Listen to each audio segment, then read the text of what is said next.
Welcome SSC 100 students. This is our first week in module number 2 with a focus on research design, meaning designing research projects. And also we'll move this week to the introduction to sociology as our discipline of the week.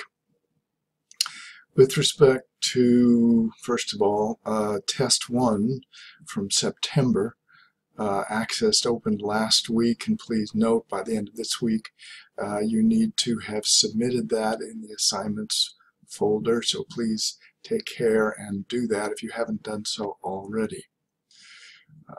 With respect to the October test, the prep notes are now available as we move into this month. Okay, now on the area of sociology, let me take the simple one first. I'll remind you that we're doing just a stop-by, as it were, of a selection of social science disciplines for the remainder of this semester, starting with sociology this week. Last week we did environmental sciences, you may remember. Sociology and psychology are often, and anthropology for that matter, are often confused by those who haven't studied in the social sciences. And so one of the goals in looking at sociology will be to compare and contrast, see how it overlaps and also how it's really quite distinctive from its sibling disciplines, anthropology and psychology in particular. And of course, I am biased insofar as my fundamental training and focus is in the area of psychology. That being said, there are two resources for you in this week's folder. One to the American Sociological Association, and the other a really good set of slides. If you're not familiar with this slide resource, it's worth checking out because there's a set of slides there essentially used in an Introduction to Sociology course. So take a look at those and you'll see historical figures and core concepts in sociology. Here on the website, the very basic idea is presented, and please note the term institutions in that first part of the definition from the ASA, which is to say social science discipline looks at the development structure of human society, aka institutions, and how it works.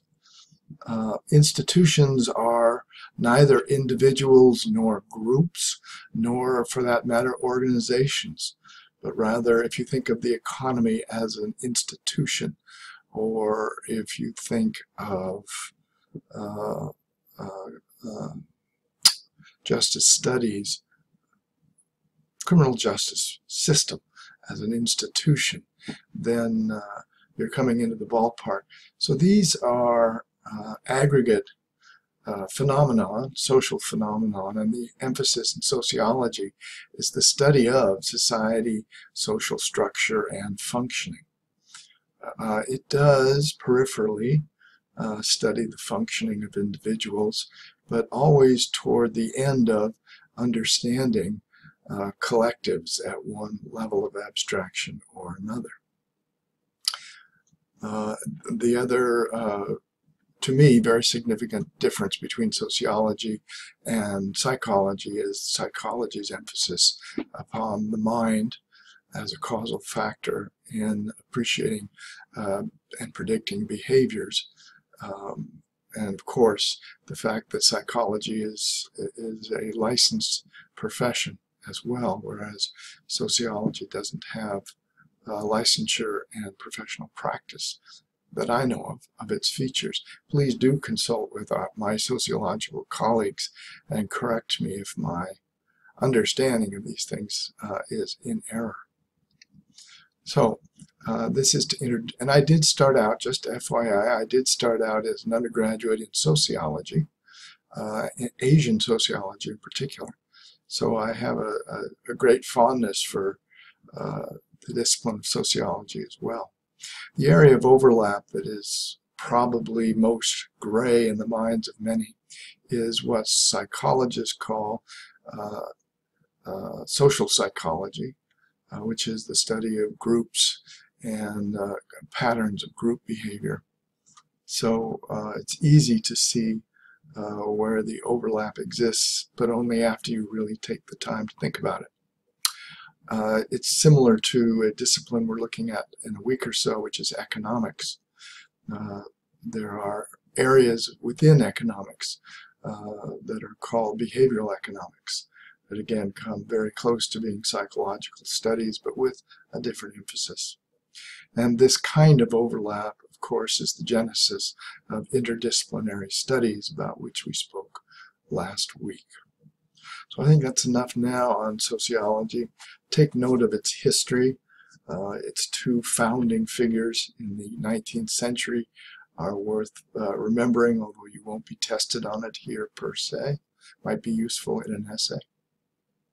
So let me turn now to our second emphasis for this week, which is the issue of research design. And rare is it that people appreciate how important organizing or designing of study is in terms of what it yields, in terms of new knowledge or testing hypotheses or addressing applied research questions. So research design is a big deal, and it's basically what the Luker text is all about. And this week we'll begin, hopefully you'll read through chapter 5. In October, I'm asking you to read chapters 5 through 8, although those are not prescribed for each week. I do expect that in the next 4 weeks we'll get through those, and they'll be the basis of test number 2. Now, chapter 5, which I hope is a focus for you this week, is about literature reviews, and I'm going to add to your vocabulary, if you don't have it already, the term information literacy. So let me just pause and deal with those two key concepts for this week. Information literacy, and I'll have a link in this week's folder, is one of the contributions initially of library sciences, but currently it's an interdisciplinary area as well. So information literacy is all about knowing what your information needs are, knowing how to find useful information, knowing how to evaluate information and how to make use of it in whatever assignments you're working on, either as a student or as a professional. That's what information literacy is. And again, don't let yourself be intimidated by the fact that information literacy is a very broad and deep topic, and you're not required to know the right answer. It's one of our general education outcomes, and the idea is to understand the term information literacy, and over the 4 years of your undergraduate education and beyond, be gradually adding skills and knowledge in the domain of information literacy. So what you should expect of yourself is that you'll have a lot more information literacy expertise by the time you finish your senior year, as opposed to starting out at the 100 level. Turning next to the issue of literature reviews. This is another area where students often make one of two mistakes. Either they will take a position of I don't know anything about it, or I do know what it is. And both of those kind of black-white positions betray a lack of due diligence in terms of really understanding what a literature review is and what it does. Let me say at the top, and this is sort of anticipating Luker, it is not simply an information hunt where you show and tell. That's not what a literature review is. By contrast, a literature review is a rather systematic effort to define what kind of information gaps a researcher is addressing, and then the foundation upon which that work is going to be done. Foundation meaning studies by others. The key insight for literature reviews is to appreciate the fact that researchers build on the work of others. We also, as researchers, study things individually, but really, like I've said in Workshop 1, learning is a team sport. So therefore, building on the work of others, and particularly when one identifies with a discipline or a profession, building on the work of others is really the key to a savvy literature review. So this week, allow yourself to explore Chapter 5, avoiding the traps of, oh, I've done literature reviews before. Keep an open mind, and I think you'll see some useful information there. Let me hesitate to say that the model of the model of literature review emerged out of graduate school as context. So if one does a master's level thesis or a doctoral dissertation or a professional project, one has a different set of needs and background to an introductory undergraduate student. So do not expect that all that is said about literature reviews is targeted towards your level. In other words, the 100 level student.